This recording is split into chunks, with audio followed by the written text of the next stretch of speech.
Tonight on News Prime, Nigerian Air Force airstrikes mistakenly hit civilians, killed 20.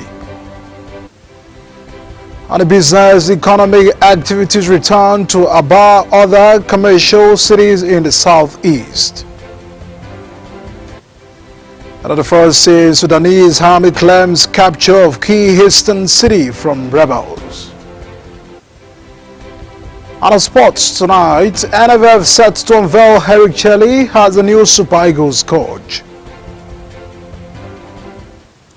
Hello and welcome to News Prime on Global Television, coming to you from the nation's capital, Abuja. I am Edikan Michael.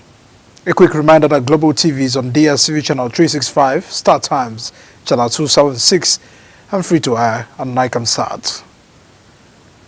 News Prime begins tonight with a sad story of at least 20 people, including members of a local vigilante group, who lost their lives in a wrongly targeted strike by the Nigerian Air Force. The incident happened in Maradun local government area of Zamfara State, the hometown of the Minister of State for Defense, Bello Matawalle. The local vigilantes killed in the strikes are believed to be members of the Zamfara Community Protection Guard. The incident occurred at the Tungrao Kara, a community in Maradun local government area, where both the Air Force and the victims of the airstrikes were reportedly repelling an attack by terrorists. Zamfara state government has, however, commended the Nigerian military's effort in the renewed onslaught against the bandits in the state.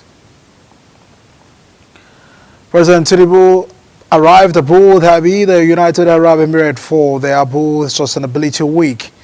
Of Tinubu's trip to the Middle East is at the invitation of the President of United Arab Emirates, bin Sheikh. A special assistant to the President on social media, Dada Olusegun, announced Tinubu's arrival in a post on his X page.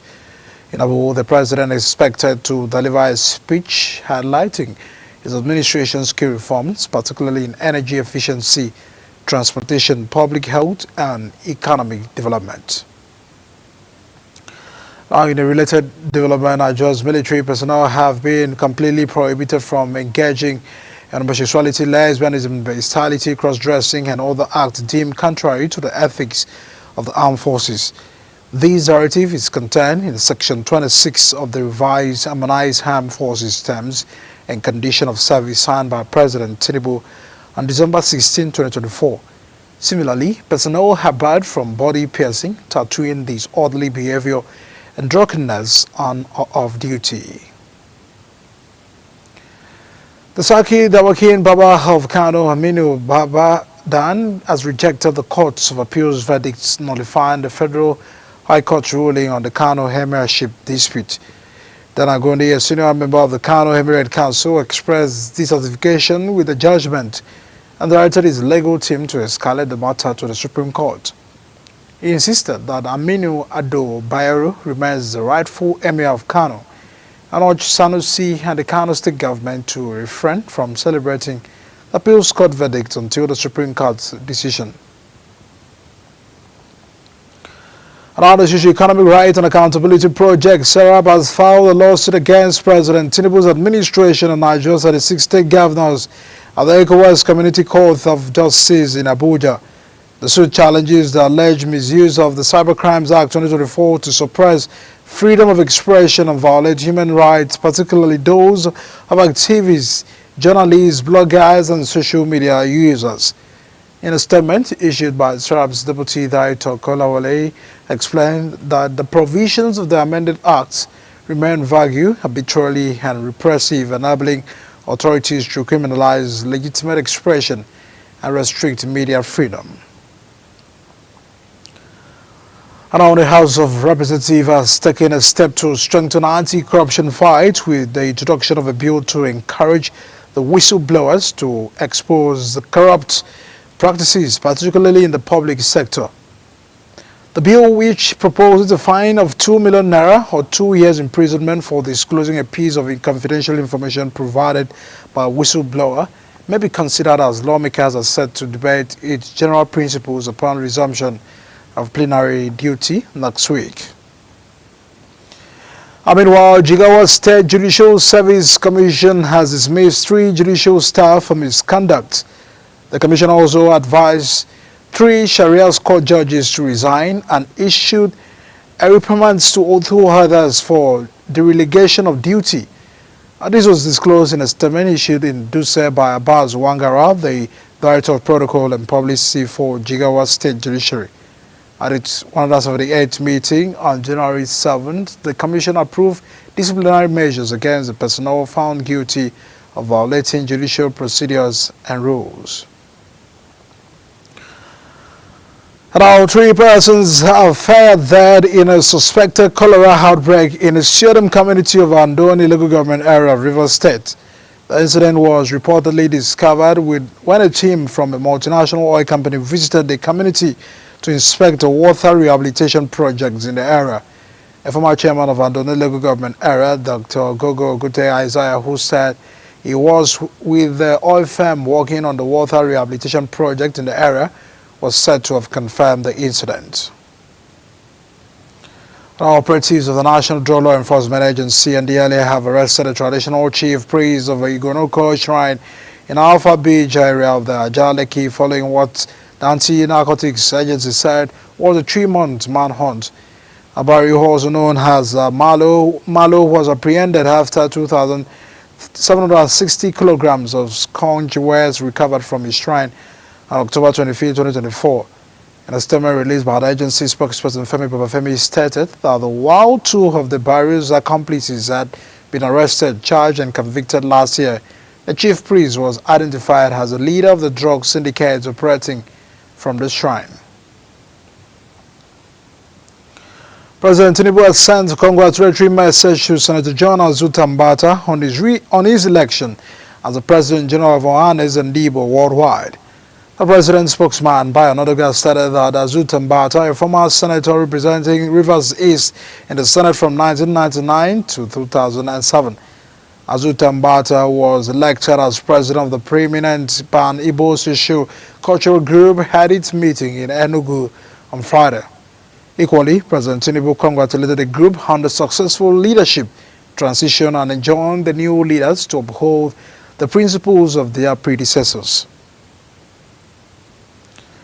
The Association of Local Government of Nigeria and the National Union of Local Government Employees have called on President Tinubu again to ensure that the state governors comply with the Supreme Court ruling on the local government autonomy. The Supreme Court had granted financial autonomy to the local government, ordering that their allocations be paid directly to them, but 6 months after the verdict, the local government autonomy is yet to take effect, as governors have continued to allegedly frustrate the process. Secretary General of that Association of Local Government of Nigeria, Mohammed Abubakar, expressed concern over the delay in the implementation of autonomy for local councils. The National Assembly Joint Committee on Solid Minerals has rejected the budget estimate of the Ministry of Solid Minerals. The committee said the estimate presented were greatly inadequate. The chairman of the Joint Committee, Senator Ekong Samson, said these after the Minister Dela Leke presented the Ministry's 2025 budget estimate before the committee. And on to Oyo State. Kingmakers in Oyo Town, in Oyo State, have protested the appointment of Prince Abimbola Owade as the new Alaafin of Oyo by Governor Seyi Makinde. Owade's appointment was announced on Friday in a statement by the State's Commissioner for Information Orientation, Dotun Oyelade, sparking controversy within the traditional circles. Oyelade said after extensive consultation and traditional divinations by the Oyomesi, the Oyo Kingmakers Owade was recommended as the new Alaafin of Oyo and subsequently approved by Governor Makinde. The Lagos State Police Command has arrested a 21-year-old U.S. returnee, David Shegun, and 2 others for allegedly killing an Uber driver in Obalande area of Lagos State. The Commissioner of Police, Ishola, disclosed his while parading the suspect at the State Command Headquarters in Ikeja, Lagos State. You're watching the live broadcast of News Prime on Global Television, coming to you from the nation's capital, Abuja. When News Prime returns, Nigeria Football Federation sets to unveil Eric has a new Super Eagles coach. We will bring you those details as well as that of foreign business sports stories after this break. Please stay with us.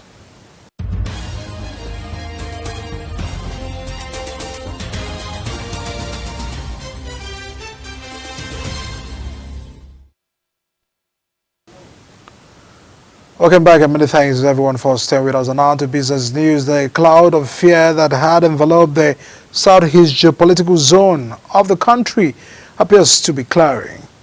Although incidents of attacks are still reported in some part of the region and the sit-at-home still in force, travelers say the economic activities are picking up in that part of the country.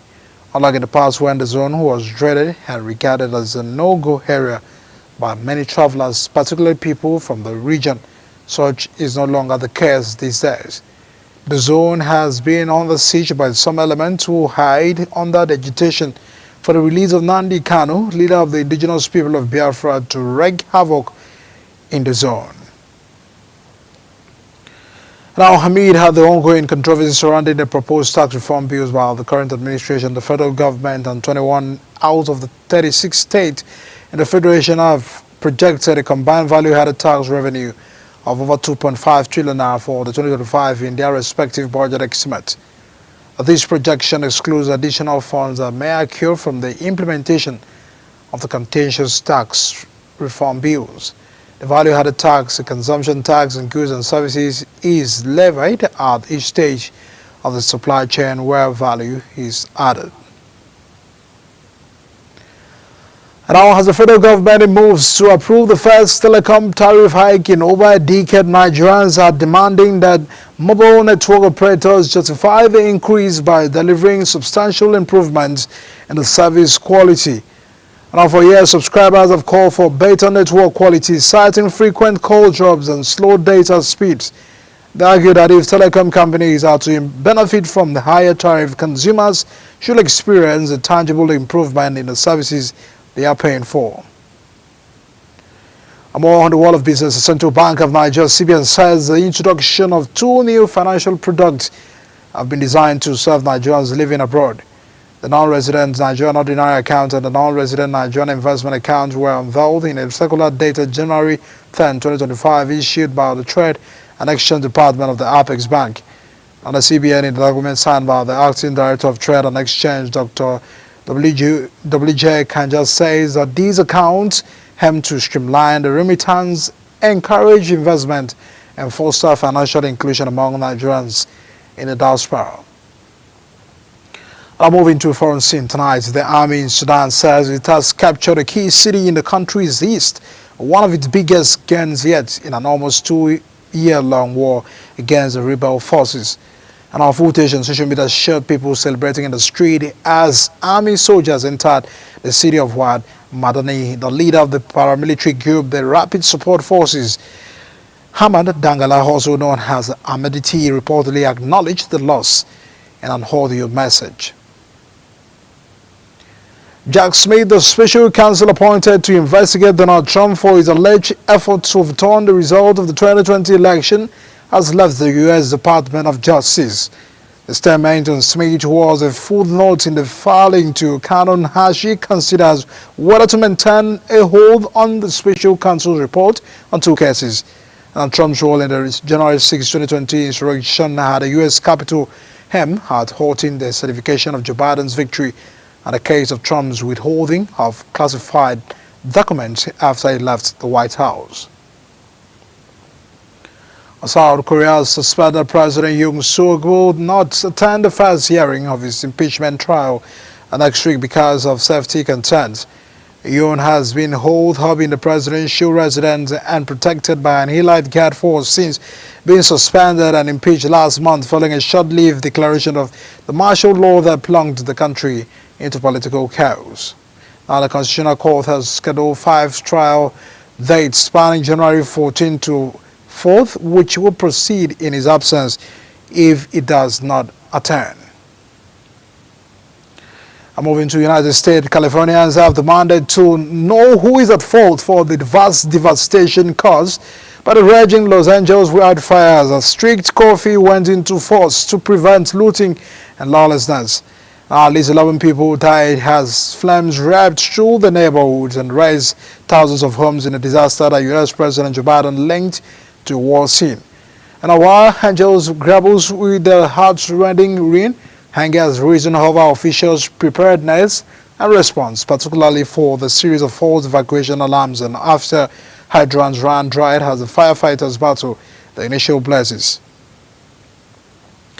Now, South Korea's Transport Ministry has said that the black boxes holding the flight data cockpits voice recorders for the crashed Jeju Air flights that left 179 people dead stopped recording 4 minutes before the disaster. The Boeing 737-800 was flying from Thailand to Muan, South Korea on December 29, carrying 189 passengers in crew when it barely landed at the Muan airport and exploded in a fireball after slamming into a concrete barrier. The Transport Ministry said in a statement referring it to the two recording devices that the analysis revealed that both the CVR and the FDR data were not recorded during the 4 minutes leading up to the aircraft collision with the localizers. The United States has introduced a new round of sanctions targeting over 400 entities connected to Russia's energy sector, and prompting strong approval from the Ukrainian President Zelensky. Zelensky via his ex described the sanctions as a significant step in disrupting Russia's financial and logistical networks that support its ongoing war effort. The measures aim to impact key areas of Russia's energy industry, including the producers, insurance companies, service providers, logistics facilities, and a fleet of 184 shadow tankers. On Sport News tonight, the Nigerian Football Federation (NFF) says it is set to officially unveil Eric Sekou Ucheibe as the new head coach of the Super Eagles on Monday. Now, the event is scheduled to take place at the media conference room of the MK Abiola National Stadium, Abuja, at 11 a.m. A statement posted on the Federation's website says Shile's appointment was confirmed last Tuesday by the Executive Committee following a recommendation from the NFF's Technical and Development Committee. A 47-year-old Franco Malian is stepping into one of the most scrutinized roles in the world football, but NFF President Ibrahim Kosso expressed confidence in Chile's ability to lead the Super Eagles into the new height. Olympic champion Zinc overcame the sluggish start to blast into the Australian Open second round ahead of the arena beginning of quest for historic third consecutive crown. Another feat seeds last year's losing the finalists had the honor of playing the first point on the center court at the opening Grand Slam of the season against the Romania's 110th ranked anchor. Had 3 set points on serve at the 5-3 in the first set, but allowed Torrini to come roaring back before closing down in the tie break, then raising through the second set. A British Nigerian heavyweight Tandro's second round knockout of Francis Ngannou in a match handing him CBS Sport 2024 knockout of the year, cementing his status as one of the boxing's most fearsome punchers. Joshua's devastating right hand has separated the former European champion from the consciousness later the year that saw him compete 3 times, finishing with a record of 28-5.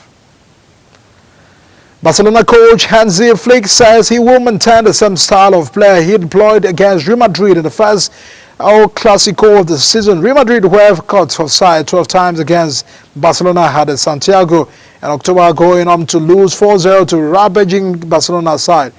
Now, ahead of the Super Cup clash, the German tactician sees no reason for a change in the style of play.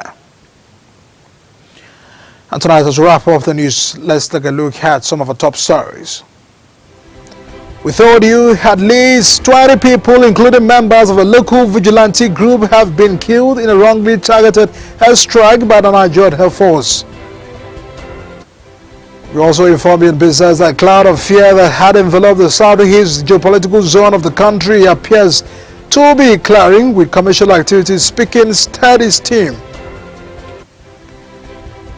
And unfortunately, we informed you earlier that the army in Sudan says it has captured a key city in the country's east, one of its biggest gains yet in an almost 2-year war against the rebel forces. And finally, in sports, we told you the Nigerian Football Federation (NFF) says it is set to officially unveil Eric Sekou Ucheibe as the new head coach of the Super Eagles on Monday. Everyone, that's a package on Global TV News Prime. A quick reminder that Global TV is on DSTV channel 365 start times, channel 276 and free to air Nicomsat. Kindly watch us and follow our updates on our social media platform at Global TV NG. On behalf of the entire production team, we say thank you for joining us on News Prime. My name is Edikan Michael. See you again.